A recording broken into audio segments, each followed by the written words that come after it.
Ika-6 na kabanata. Ang turo tungkol sa pagbibigay. Mag-ingat kayo at baka ang paggawa ninyo ng mabuti ay pakitang tao lang. Sapagkat kung ganyan ang ginagawa ninyo, wala kayong matatanggap na gantimpala mula sa inyong amang nasa langit.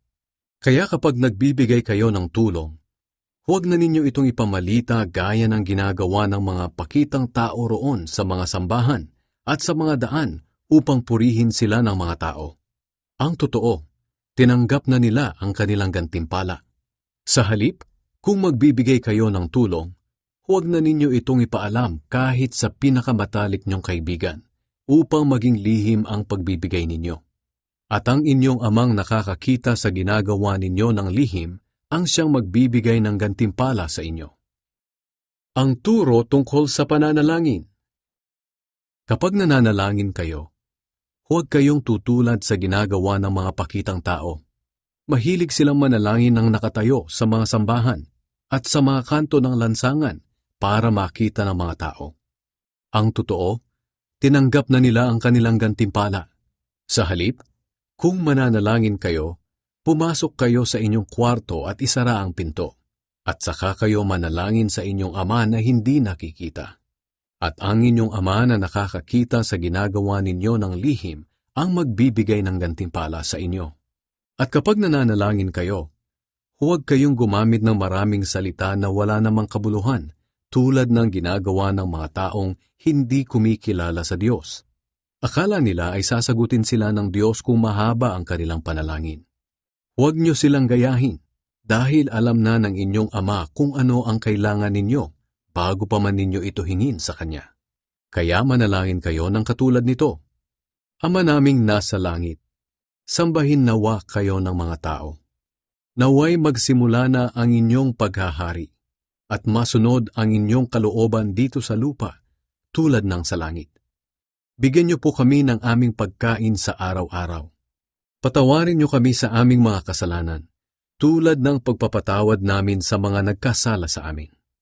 At huwag niyo kaming hayaang matukso, kundi iligtas niyo po kami kay Satanas. Sapagkat kayo ang hari, ang makapangyarihan at dakilang Diyos magpakailanman. Kung pinapatawad ninyo ang mga taong nagkasala sa inyo, patatawarin din kayo ng inyong amang nasa langit. Ngunit kung hindi ninyo sila pinapatawad, hindi rin kayo patatawarin ng inyong ama. Ang turo tungkol sa pag-aayuno.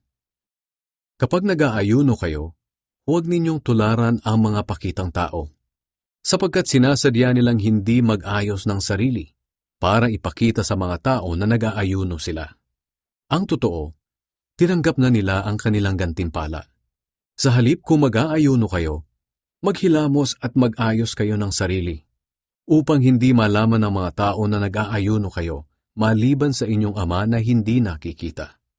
At ang inyong ama na nakakakita sa ginagawa ninyo ng lihim ang magbibigay ng gantimpala sa inyo. Ang kayamanan sa langit.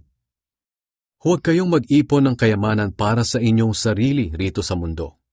Dahil dito ay may mga insekto at kalawang na sisira sa inyong kayamanan at may mga magnanakaw na kukuha nito. Sa halip mag-ipon kayo ng kayamanan sa langit, kung saan walang insekto at kalawang na naninira, at walang nakakapasok na magnanakaw. Sapagkat kung nasaan ang inyong kayamanan, naroon din ang inyong puso. Ang ilaw ng katawan. Ang mata ang nagsisilbing ilaw ng katawan. Kung malinaw ang iyong mata, maliliwanagan ang buo mong katawan. Ngunit kung malabo ang iyong mata, madidiliman ang buo mong katawan. Kaya kung ang nagsisilbing ilaw mo ay walang ibinibigay na liwanag, napakadilim ng kalagayan mo. Sino ang dapat nating paglingkuran? Ang Diyos o ang kayamanan?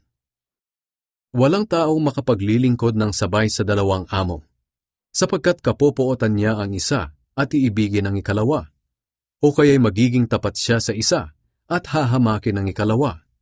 Ganon din naman, hindi kayo makapaglilingkod ng sabay sa Diyos at sa kayamanan. Kaya sinasabi ko sa inyo, huwag kayong mag-alala tungkol sa inyong buhay, kung ano ang inyong kakainin, iinumin o susuotin. Dahil kung binigyan kayo ng Diyos ng buhay, Siguradong bibigyan din niya kayo ng pagkain at isusuot. Tingnan ninyo ang mga ibon sa himpapawid. Hindi sila nagtatanim o nag-aani o nag-iipon ng pagkain sa bodega. Ngunit pinapakain sila ng inyong amang nasa langit. Hindi ba't mas mahalaga kayo kaysa sa mga ibon? Sino sa inyo ang makakapagpahaba ng kanyang buhay ng kahit isang saglit sa pamamagitan ng pag-aalala? At bakit kayo nag-aalala tungkol sa pananamit? Tingnan ninyo ang mga bulaklak na tumutubo sa parang. Hindi sila nagtatrabaho o naghahabi. Ngunit sasabihin ko sa inyo, kahit si Solomon ay hindi nakapagsuot ng damit na kasing ganda ng mga bulaklak na ito sa kabila ng kanyang karangyaan. Kung dinadamitan ng Diyos ng ganito ang mga damo sa parang, na buhay ngayon pero kinabukasan ay malalanta at susunugin, kayo pa kaya? Kay liit ng inyong pananampalataya.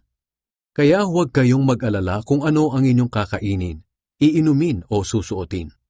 Ang mga bagay na ito ang pinapahalagahan ng mga taong hindi kumikilala sa Diyos. Ngunit alam ng inyong amang nasa langit na kailangan ninyo ang mga bagay na ito. Kaya, unahin ninyo ang mapabilang sa kaharian ng Diyos at ang pagsunod sa kanyang kalooban, at ibibigay niya ang lahat ng pangangailangan ninyo. Kaya huwag na kayong mag-alala tungkol sa kinabukasan, dahil ang bukas ay may sarili ng alalahanin. Sapat na ang mga alalahaning dumarating sa bawat araw.